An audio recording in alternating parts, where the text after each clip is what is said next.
Remember the times when people used to talk about how they won't need to be physically present to make a purchase anymore?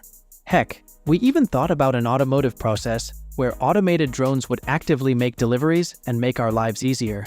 Don't forget the scene we watched in Kingsman, the Golden Circles scene of carrying the vaccinations for the victims in a drone. Well, the future is apparently now, as the world we live in is effortlessly ushering in convenience and technology. With Amazon holding a market share of 37.6% of the online retail market, and the likes of Temu spending $1.4 billion on North American advertising, it's obvious that online shopping isn't just a technological fad anymore. However, this brings up a ton of complications in the form of financial mismanagement, questionable work ethics, and disruption of distribution, which begs the question, if this is to be the future, is this the right way?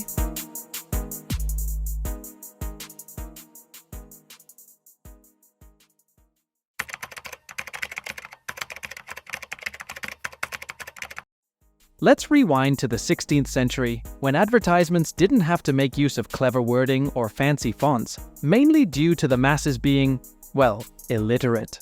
Taking the idea of how a picture can say 1,000 words, advertisements were mainly enlarged versions of the services that were available, like barbers having a pole and bloody bandages, apothecaries having a giant mortar and pestle hanging over the door. You get the gist. The idea of shopping was relatively simplified, and complexities such as supply chain and distribution weren't given that much thought to begin with, until the Industrial Revolution. You see, the Industrial Revolution overhauled the concept of shopping by introducing new production and transportation methods, more production, lower prices, and of course, a broader variety. But one thing that was missing was the scant of personalization. Among a variety of options, you need to find the most suitable products that are either difficult to get or need personal ordering. Following the success of this overhaul, as time went on, the peasants from the 16th century had evolved into modern-day hipsters, with the shopping concept evolving to what we know as supermarkets today. And success would be an understatement. Just imagine yourself a customer who's getting pretty much everything you've ever wanted from a single geographical location, that too being a 5-minute walk from your house, which makes you wonder if life could get any easier. Surprise, surprise, it can, and it did.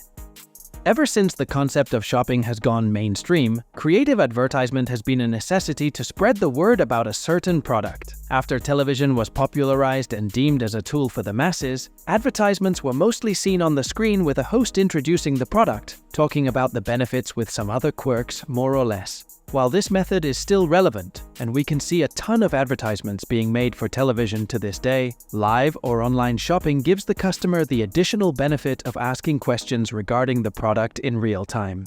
China was the first to understand the importance of the concept and took the first steps to generalize online shopping. In China, online shopping is all about providing a richer alternative to traditional shopping, where the idea of shopping feels like an adventure. From back in 2009, when 4G made their first debut, leading online marketplaces in China often promoted their products by live streaming their events to engage more customers. And since they rely heavily on celebrity endorsement and providing a hassle-free purchase link, it was relatively easy to get people hooked on their screen. According to CNBC, live streaming revenues in China between June and August 2016 reached an impressive $246 million, which spawned a plethora of apps like Panda TV, Douyu TV, YY, Inca, and Momo. The list goes on.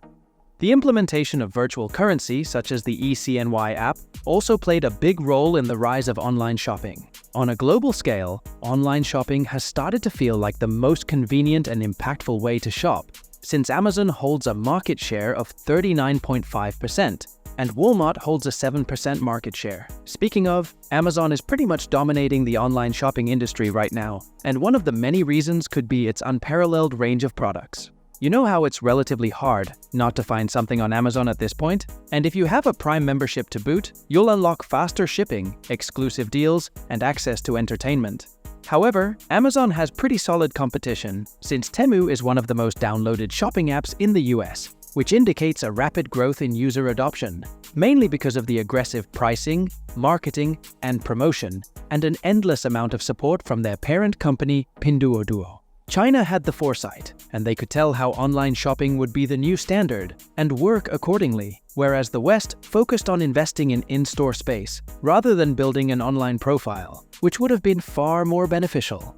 Temu can easily offer lower prices than its competition, which directly attracts cost-conscious customers, and quickly gained a ton of exposure in the United States by employing aggressive marketing strategies such as referral fees.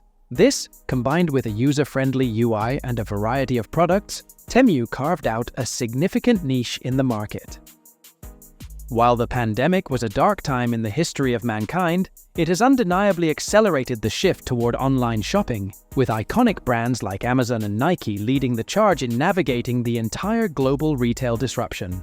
The robust supply chain of Amazon ensures and guarantees uninterrupted deliveries, showing the world how reliable and effective the concept of online shopping platforms could be. It also showcased the simplified integration of digital and physical retail, boosting the overall operational efficiency and consumer engagement through innovations such as live shopping streams. Nike, in particular, has harnessed the power of consumer data through their apps to revolutionize the shopping experience. By gathering data on how much their customers walk, run, or the sports clubs they belong to, Nike has set a new benchmark for personalized shopping. The data collection extends to understanding customer preferences, especially in terms of color. Nike also made sure to notify them when it might be time to replace their current favorite shoes. Insights like these allow Nike to tailor their offering and marketing to the individual, enhancing the customer experiences greatly in the process. In Paris, Nike took this concept even further by integrating features that combine both online and offline data to provide a highly personalized online shopping experience. Customers in these stores feel a unique connection since their online interactions and preferences are easily integrated into their in-store experience, making shopping more intuitive, kinda like a video game. Online streaming and live shopping, on the other hand, further diversified the shopping experience, as through live streams, customers can see how these products look in real life, such as watches on wrists, rings on fingers, and earrings. You get the gist. This level of interactivity not only makes shopping exciting, but also provides a realistic view of the product, helping the customer to make an informed decision. In sync with all these, influencer marketing has also contributed highly to reshaping the online shopping landscape. This simple but effective strategy leverages the credibility and reach influencers have to promote products, services, and brands through social media platforms. As these influencers share their own personalized experiences and recommendations, not only do they drive a trend, but also build a feeling of trust and authenticity among their followers, which is the main motto of influencer marketing in online shopping. However, behind all these glamorous facades, influencers are likely to be tied up with physical and mental restraints, such as often enduring long hours of work where they need to be highly focused for 5 to 6 hours to come up with content that resonates with their audience. Performing live on stream, moving and shaking hands and body, and forcing the brain and mouth to bring out subconscious selling points can take a heavy toll on a person, as they have to be super efficient in multitasking. And if that wasn't enough, the constant need to maintain a public persona and produce quality content almost every day can easily impact their personal life, blurring the lines between their professional and personal lives. Now, as far as the future goes, the concept of online shopping is being sculpted by advancements in augmented reality, virtual reality, voice assistants, and a ton of other e-commerce innovations. AR and VR in particular hold the potential to revolutionize the shopping experience by allowing their customers and consumers by giving them a space to visualize their products, a process that effectively merges the digital and physical shopping planes. Voice assistants can easily yet effectively simplify the overall shopping process through hands-free command, all while social media platforms are turning fun social interactions into advanced shopping opportunities, advancements that promise a more interactive, personalized, and efficient online shopping experience. The future of online shopping is set to be dominated by digital innovations, personalized experiences, and a seamless blend of online and offline interactions if incorporated with augmented reality, virtual reality, and social commerce to enhance the experience. Only then we can confidently say that now is the future.